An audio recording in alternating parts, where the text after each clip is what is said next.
foi deixar. Ali dentro a solidão toma conta de tudo. Muitas almas cansadas sem Cristo a vagar. Nos portões de ferro ficam os sentinelas, nas guaridas bem altas muitas armas a nos apontar. A escuridão da noite nos traz desespero. Dirigente ali junto, o pastor Rogério, fica de pé, pastor Rogério, conheço ele, um trabalho brilhante que ele tem feito nos presídios, aqui em Pernambuco, no presídio Aníbal Bruno, certo? Evangelizando preso, as pessoas presas pelo maligno, que às vezes a gente olha assim, parece que não tem mais jeito. Ele é um dos canais dentro do presídio Aníbal Bruno, aqui em Recife, e também até na área do Nordeste, né? Rio Grande do Norte. Eu vi testemunho de pessoas que estavam presas, o Grupo Liberdade, né, que somando ali tem mais de 800 anos, mas cantando. Então a igreja está feliz com o pastor Rogério, que faz esse trabalho, inclusive dá uma carta de recomendação aqui, né, do presídio Aníbal Bruno e da igreja da Liberdade, é isso? A igreja está feliz, diga glória a Jesus! Amém. Pastor Esdras Cabral, da nossa convenção, sua esposa, irmã Itamar, onde é que está? Deus abençoe. E um jovem que veio acompanhando, Deus abençoe, graças a Deus. Isaías, presbítero da igreja, esposa está por aí?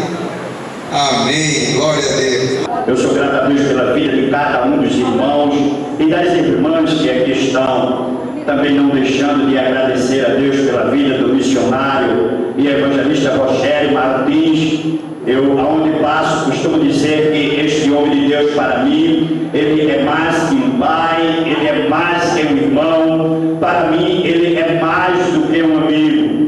Quando eu conheci o Rogério Martins, como ele disse, foi dentro de uma penitenciária, e quando cheguei aqui fora, Deus ele colocou este homem no meu caminho, e até hoje Deus tem feito proeza nas nossas vidas.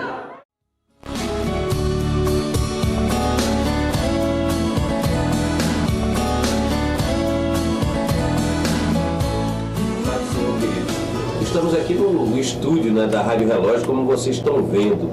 Graças a Deus é mais uma promessa de Deus na nossa vida. E Deus, quando promete, Ele cumpre, não é?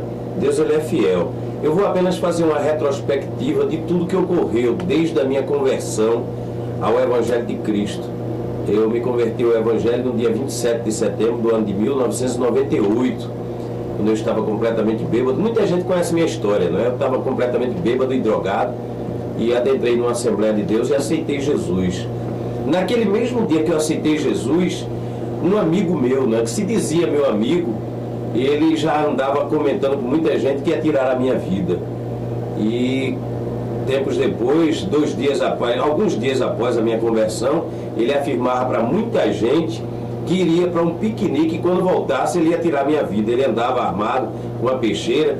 Eu não tinha ideia de que isso estava ocorrendo, né? Mas isso estava ocorrendo, ele já tinha comentado com várias pessoas que ia tirar a minha vida. Ele com aquela peixeira, ele dizia para muita gente antes do piquenique, eu vou para o piquenique, mas quando voltar vou tirar a vida dele. De hoje ele não passa.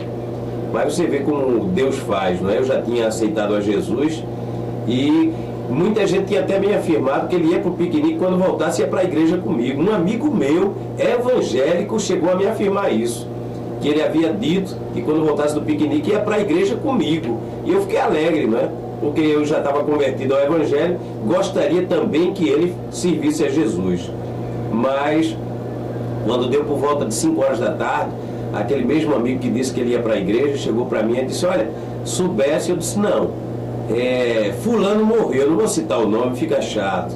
Mas ele disse, fulano morreu, sério, morreu, ele foi para o piquenique e morreu lá.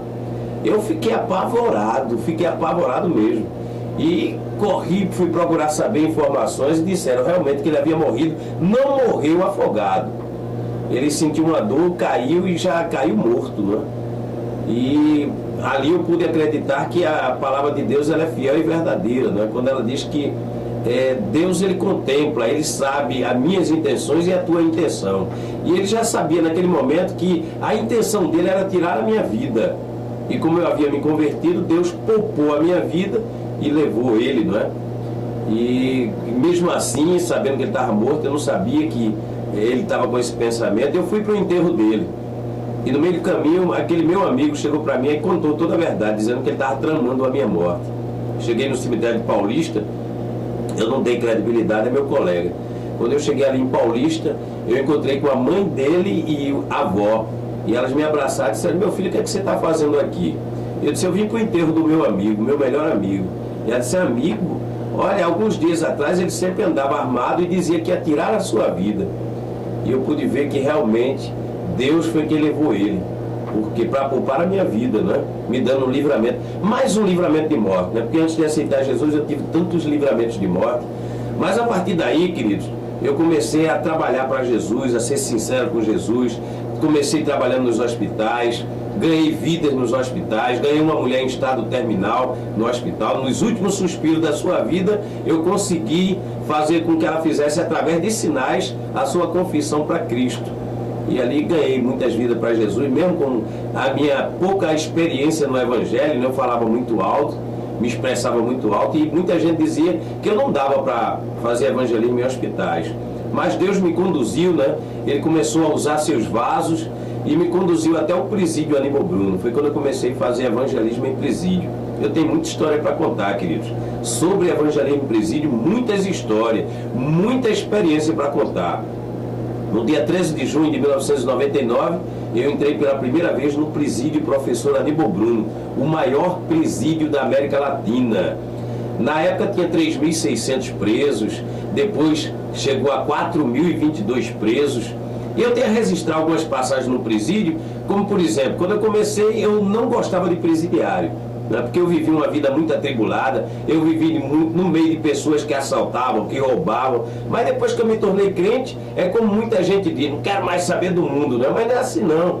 A gente aí é que tem que saber daquelas pessoas que não conhecem a Deus, não conhecem a Jesus. E a gente tem que voltar lá onde a gente vivia, né, na escrava do diabo. A gente tem que voltar lá e pregar o Evangelho para aquelas pessoas que não conhecem a Cristo. E Deus me levava para ali, eu pedi a Deus para colocar amor no meu coração. Deus colocou.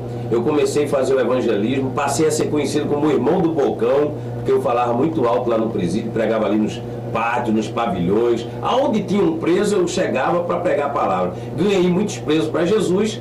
E no dia 27 de setembro do ano de 1999, eu fundei o Grupo Missionário Unidos pela Fé. A princípio foi eu, né, Rogério, o Enéas, o Josimar, o Zé Neguinho, né, o Antônio, o Moacir Charlace e o Lenildo, né? Nós formamos aí 5 a 6 pessoas, fundamos esse grupo. Esse grupo ficou...